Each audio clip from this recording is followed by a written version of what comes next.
Soccer betting news is back again on your screens. I go by the name of Ayanda Vezi, and with me is Desh Parthab as we bring you the PSL weekend fixtures. Desh, how are you? Hi, and hi, Speed viewers. Let's get straight into it. On Friday, Cape Town Spurs, they're facing Chippa United, who suffered their first defeat from defending champions MameLodi Sundowns. Your point on the game? No, I think you've summed it up right there. You know, the only team that they've succumbed to is MameLodi Sundowns, and you know, Sundowns are looking so strong at the moment. I believe 4 wins from the opening 4 league fixtures for them. Chippa have been dealt the most difficult start to the season. They played South Africa's top 3 clubs in the opening 4 fixtures. Again, only losing to Sundowns, who have been the reigning champions for the last several years. You look at their fixture against Cape Town Cape Town Spurs, who come into this one on the back of 3 losses. You know, I looked at their results. You know, in the opening game, they lost. They conceded 1 goal. In the second game, they conceded 2 goals. In the third game, they conceded 3 goals. This is going to be their 4th game, and I wonder if it's going to be 4. What does this mean for Spurs? Because you see, they're going into a 4th game now. They haven't managed to get a 3 point. What does this mean? Because they're playing at home. They must turn things around while it's still too early. I'm glad you mentioned the home game, because in front of their fans, you know, they wouldn't want to record their 4th straight league loss. And you know, this is before they go to Dobsonville Stadium, where they face Steve Compella's Solos outfield. And then it's an international break, and you wonder if they record a loss this one, and if they don't get the 3 points next week, could the Cape Town Spurs hierarchy do away with Sean Bartlett? You know, he's gone with a veteran squad. You know, you've seen the average age of them well into their 30s, and you know, I think if he laces up his shoes and gets on the pitch, I wouldn't put it past them to get some results. But you know, in terms of coaching and what I've seen so far, I'm not sure they're going to last the season, to be honest. Okay, give me your prediction on this game. What is your prediction? What will be the outcome? I'm going to go with a goalless draw here. I think Cape Town Spurs are going to do everything in their power to try and come away with something. I'm not sure up front if they've got it together, because last season in the NFD they had 1 star attacker, and you know, he hasn't really found his shooting boots this time around. So if they can get him up and running, then they stand a chance. But right now, I'm going with a goalless draw. Let's move on. Saturday's game. It is Kaizer Chiefs up against AmaZulu. The last time Kaizer Chiefs faced AmaZulu, it was here at Moses Mabhida, and AmaZulu beat them by 4 goals to 0. Is this the time when Kaizer Chiefs will say, let's avenge ourselves? Well, look, right now they need to avenge results from a few clubs, to be honest. It's not just AmaZulu. But you know, you've seen last week, I was here and I said that they need a statement victory against TS Galaxy. The results in a PSL have been very poor for many years, and that 1-0 loss to TS Galaxy at Mbombela Stadium, where there were thousands of Chiefs fans, you know, they took that loss very personal. You saw they were lodging I think bottles at the coach, Molefe and Seki, you know, where the police had to intervene, make sure that the coach and the technical staff and the players got through the tunnel safely. But you know, right, that kind of behavior is unacceptable, and the PSL disciplinary committee had to step in and intervene, and they fined Kaizer Chiefs. I believe that they are set to have a hearing with them, and I wonder if that's going to filter on the squad. Speaking about PSL DC calling Kaizer Chiefs to the fore, some of our colleagues who were speaking behind the scene, some of them were saying Kaizer Chiefs or any team in the PSL that their fans are doing such behavior, they need now to be given a harsh punishment, maybe suspend fans for 5 games, like in other countries, like we've seen this happening before. Because here at the PSL, they only just pay money. Do you think this will make our league standard look more better? Look, it is time for the league to do something, you know, because these things are always better with prevention rather than cure. You don't want someone to get injured. You know, I think the Kaizer Chiefs media spokesperson came out and said that there were no injuries to report, but you don't want there to be an injury, and hopefully not a fatal one of that, with someone affiliated with a club before something is to be done. So if they need to play the match behind doors, then that's a decision that the PSL needs to make.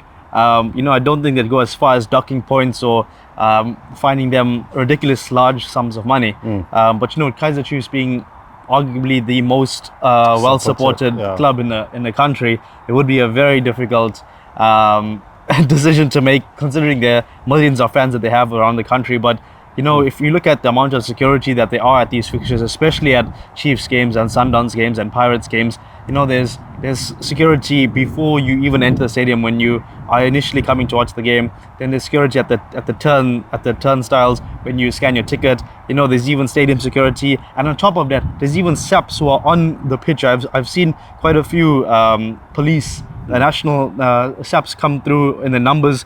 They walk around the pitch. I've seen the vehicles over there, and you know, it's also in the vicinity. So in terms of police force and presence from the private security companies, there's plentiful, but you know, I think something needs to be done now.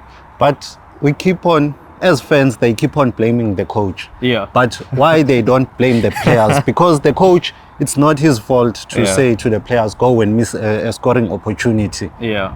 Why are the fans keep on blaming the coach? To be honest, they need a scapegoat, you know, and it is always the coaches. Even the hierarchy, you know, the hierarchy will never single out one of the players. The dressing room, it's a very close-knit community over there, and you know, if a coach comes in, he's really an external party because he doesn't have a seat in the dressing room. You know, the players need to stick together and huddle. You know, if you look at the comments made by Caetano Temba, current Richards Bay United coach, before he played Mamelodi Sundowns, he came out and he said, I'm a coach, I'm going to get fired anyway. I don't need to worry about the result. I just need to prove, you know, what I can do for the club. Or it's not a direct quote, but it was something along those lines, which I thought was very inspiring. You know, he accepts his fate. You know, he knows that as a coach, you are going to get fired anyway. Yeah. And it's just about doing what you can, or doing the best job possible whilst you're in the seat. Let's speak about AmaZulu. How do you see them performing into this game, looking at the games that they've played so far? To be honest, 3 goalless draws. You know, I look at that as you can take positives and negatives away from that. You want to keep clean sheets, and you know, Veli Mocha being back in the net, he's really been a commanding presence over there. I, for one, I'm very happy to see him doing his duties and really setting up that defense. You see Mabara over there as well. And there have been some reinforcements up front. I believe Letsoalo is now the leading man for AmaZulu. You know, he plays with Chidi Kwem. There's also Wade Euster who's been playing more regularly. So you know, they do have some danger in attack and really some key plays in the defense. So I think right now, if they can come away with a point in this one, because I think Chiefs are gonna come through everything that they have. I think they know only one Kaizer Chiefs manager has lasted till the end of the season following the first 3 losses. Okay, so and his opening 3 fixtures. So you're saying your prediction in this game, it's gonna be a draw? Let's go with a draw. I think I'm gonna go with a draw. I mean, even though Chiefs want to do everything in their power to score, I don't think they're gonna get past this AmaZulu defense, which is looking quite resolute. Okay, moving on to another game, another big game for the weekend: Stellenbosch versus SuperSport United.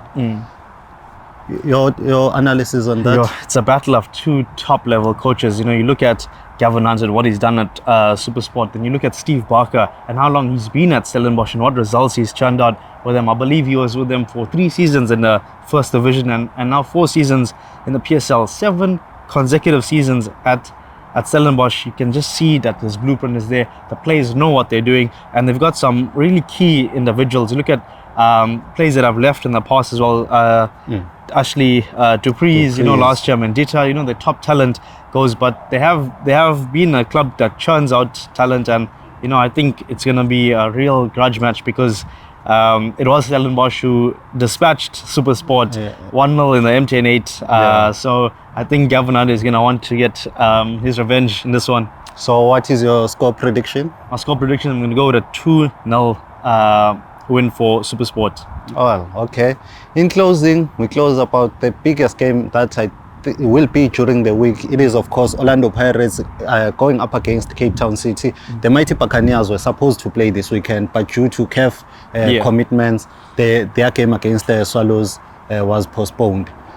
How do you see Orlando Pirates turning things around? Because they have to catch Mamelodi Sundowns. We've been saying in this platform that Orlando Pirates, they seem like a team to compete with Mamelodi Sundowns.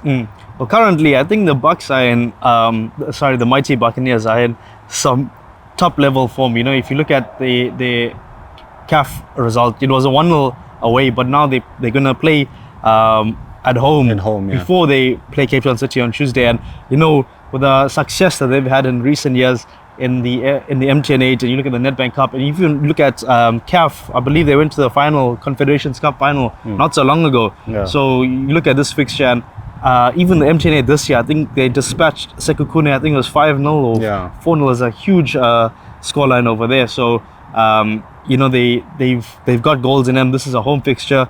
I believe they're going to play Stellenbosch in a first leg semi-final following this one. So you know, with the amount of knockout football, I think that they're going to come through and do everything that they can in this 90 against Cape Town City. Okay, your score prediction? I'm going to go with a 2-0 for Orlando Pirates. Well, there you have it from Desh. Please make sure you follow us on our YouTube channel at Soccer Betting News. Please subscribe. On Twitter, we are SBN_ZA. On Facebook, we are Soccer Betting News. Until next time, goodbye. Cheers. For more soccer betting tips and previews, get the latest copy of Soccer Betting News for only 10 Rand at your nearest Hollywood Bets branch or news agent.